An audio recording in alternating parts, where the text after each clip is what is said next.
নদুৱাৰৰ নিৰ্বাচনী হিংসা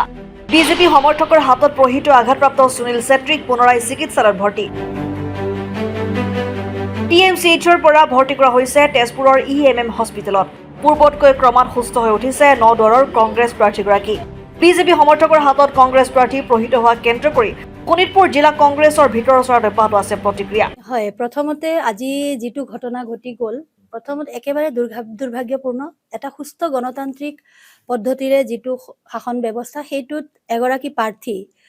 নদুৱাৰ সমষ্টিৰ যিগৰাকী শাসক পক্ষৰ প্ৰাৰ্থী পদ্মা হাজৰিকা ডাঙৰীয়া বিজেপিৰ যেনেকে প্ৰাৰ্থীত্বই তেখেতে প্ৰচাৰ কৰি আছে আমাৰো কংগ্ৰেছৰ হৈ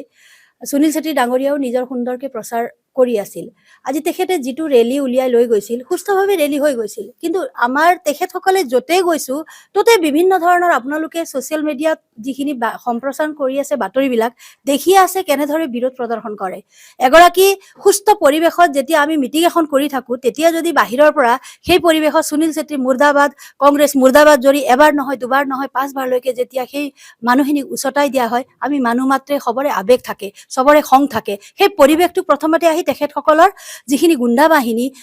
বিজেপি পক্ষৰ পদ্মা হাজৰিকাৰ যিকেইটা পালি আছে সেই তেখেতসকলৰ প্ৰাৰ্থীৰ লগত থকা মানুহখিনি আহি তাত তেনেধৰণে চিঞৰ বাখৰ কৰে আৰু সেই পৰিবেশটো গতানুগতিক একেদিনাই নহয় আজি কেইবা দিনৰ পৰা চলি আছে যেতিয়াৰ পৰা সুনীল ছেত্ৰী ডাঙৰীয়া নদুৱাৰত প্ৰত্যাহ্বান হৈছে পদ্মা হাজৰিকাৰ বিপক্ষে গতিকে আজি এটা সুস্থ ৰেলী হৈ গৈছিল কালি তাৰ আগদিনাখন আপোনালোকে দেখা পাইছে প্ৰাণেশ্বৰ বসুমতাৰীৰ লগত যেটো ধৰণে হল এটা যেটো পৰিবেশক তেখেতকো এটা আক্ৰমণ কৰা হল কিন্তু নিউজ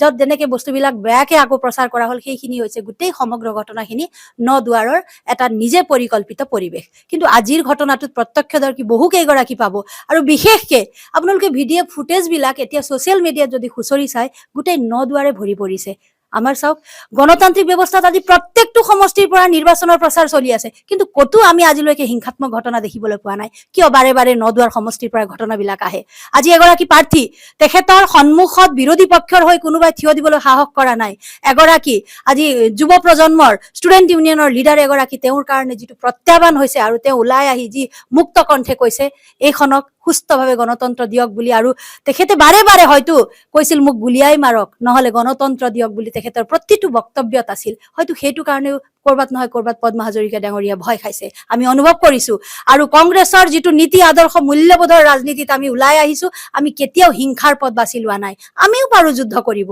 আমি ওলাই যাব পাৰো আমাৰ লগতো লৰা আছে আমাৰ লগতো গোটেই সংগঠন ওলাই আহিলেও আমিও নদুৱাৰত এটা হিংসাত্মক পৰিবেশ কৰিব পাৰো কিন্তু আমাৰ পাৰ্টিয়ে আমাৰ দলে সেই ধৰণৰ সিদ্ধান্ত আমাক কেতিয়াও কৰিবলৈ কোৱা নাই গতিকে আজি আপোনালোকৰ জৰিয়তে তেখেতে যেতিয়া কব বিচাৰো ৰেলী কৰি গৈ আছিল সেই ৰেলীটোতে বিজেপিৰ নপামৰ এগৰাকী মণ্ডলৰ প্ৰেসিডেন্ট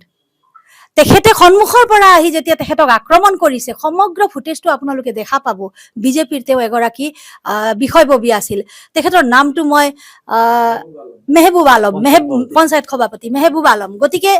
লগত থকা বাকিবিলাক আপোনালোকে চাওক গোটেইখিনি কোনো পৰিকল্পিত নহয় আপোনালোকৰ মাজৰ পৰা বহু কেইগৰাকী নাটক আৰু পৰিকল্পিত বুলি কৈছে ধিক্কাৰ জনাইছো গৰিহণা জনাইছো সুস্থ গণতন্ত্ৰ এটাত সুস্থভাৱে ৰাজনীতিৰ যেটো প্ৰচাৰ সেই প্ৰচাৰ অভিযানত যাতে আমাক আগুৱাই যাব দিয়ে হেয়াই আপোনালোকৰ জৰিয়তে আমি বাৰ্তা প্ৰেৰণ কৰিব বিচাৰিছো তেখেতক যেটো পৰিবেশত তাত ভিডিঅ ফুটেজ কৰি থাকুতে ৰূপা কলিতাৰ লাইভ ভিডিঅ চাওক আপোনালোকে ৰূপা কলিতাই লাইভ কৰিছে এটা লাইভ জানো কোনোবাই পৰিকল্পিত কৰিব পাৰে লাইভ চলি থকা অৱস্থাতে ৰাস্তাতে ঢলি পৰিছে সুনীল ছেত্ৰী ডাঙৰীয়া তাৰ পাছত তেখেতক নিজৰ গৃহ প্ৰাংগণলৈ লৈ যোৱাৰ পৰিৱৰ্তে আমি লৈ যাম বুলি উলিয়াইছো কিন্তু তেখেতৰ অৱস্থা বেছি গুৰুতৰভাৱে বেয়া দেখাৰ কাৰণে আমি তেখেতক 4 মাইল লৈ গলো তাত আমি প্ৰাথমিক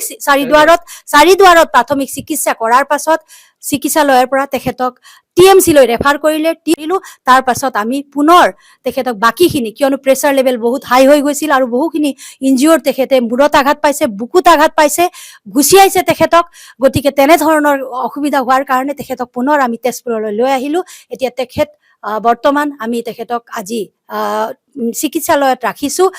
অনাগত দিনত কালি পুৰোহিত চিকিৎসকে যেনে ধৰণে আমাক পৰামৰ্শ কৰিব আৰু যিখিনি পৰীক্ষা কৰিব দিব আমি তেনেকে এইখিনি লৈ যাম এতিয়া তেখেত আইসিইউ লৈ ৰেফাৰ কৰিব তেখেতক আৰু কথা হল পদ্মা হাজৰিকা ডাঙৰীয়া আমি এটাই অনুৰোধ জনাইছো আপোনাক এনে ধৰণৰ হিংসাত্মক ঘটনা বাৰে বাৰে প্ৰশ্ৰয় নিদিব আপোনাৰ যদি ইমান সাহস আছে সৎ সাহসেৰে আপোনালোকে লাচিত বৰফুকনৰ দেশৰ বুলি আপুনি যিদৰে কন্যকাৰ আগত আপোনাৰ বীৰ লাচিতৰ প্ৰতিমূৰ্তি থিয় কৰাই থৈছে, তেনেদৰে সৎ সাহসেৰে লাচিতৰ দৰে আপুনি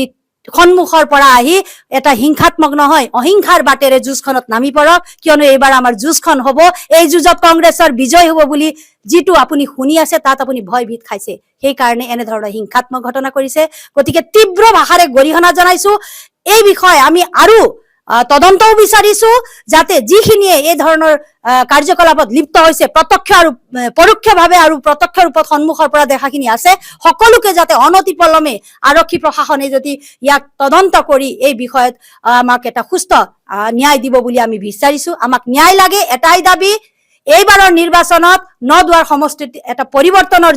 জোৱাৰ আহিছে আৰু সেই জোৱাৰত এইবাৰ কিন্তু কংগ্ৰেছে বিপুল ভোটত জয়যুক্ত কৰিব। আপোনালোকে যিখিনি দেখি আছে গোটেই সমগ্ৰ ঘটনা কেৱল নদুৱাৰৰ। মই এটাই কথা বাৰে বাৰে ক'ব বিচাৰিছো, সুনীল ছেত্ৰী ডাঙৰীয়া প্ৰত্যাহ্বান হৈ পৰিছে পদ্ম হাজৰিকা ডাঙৰীয়াৰ, আৰু তেখেতে ভাবিছে এয়া কোনো পৈতৃক সম্পত্তি নহয়, এখন চকী 5 বছৰৰ কাৰণে হয়, তাৰ পাছত পৰিৱৰ্তন এটা সকলো ৰাইজে বিচাৰে, আমিও বিচাৰিছো। গতিকে এই যুঁজখনত এইবাৰ সকলো জাতি ধৰ্ম বৰ্ণ নিৰ্বিশেষে সকলোৱে সহযোগিতা কৰাটো তেখেতে সহ্য কৰিব পৰা নাই। গতিকে একতা, ভাতৃত্ববোধ, মিলন আৰু আমি সদ্ভাৱনাৰ বাৰ্তালৈ আগুৱাই যাম, আমি ভয় নকৰো আৰু আগুৱাই যাম। আৰু অনাগত দিনত সুনীল ছেত্ৰী ডাঙৰীয়াৰ সকলোৱে সুস্বাস্থ্য হোৱাটো কামনা কৰক, ইয়াকে বিচাৰিছো। আৰু পুনৰ তেখেত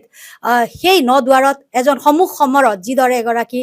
তেওঁৰ বিপৰীতত নদুৱাৰত পদ্ম হাজৰিকা ডাঙৰীয়া আছে, তেওঁৰ সন্মুখত এজন যোদ্ধা হিচাপে পুনৰ আমাৰ নিৰ্বাচনী প্ৰচাৰত উঠি পৰি লাগিব। সকলো ৰাইজৰ পৰা আপোনালোকৰ জৰিয়তে এয়াই আশীৰ্বাদ বিচাৰিছো, কুশল মংগল কামনা কৰিব। News desk report N24 Assam.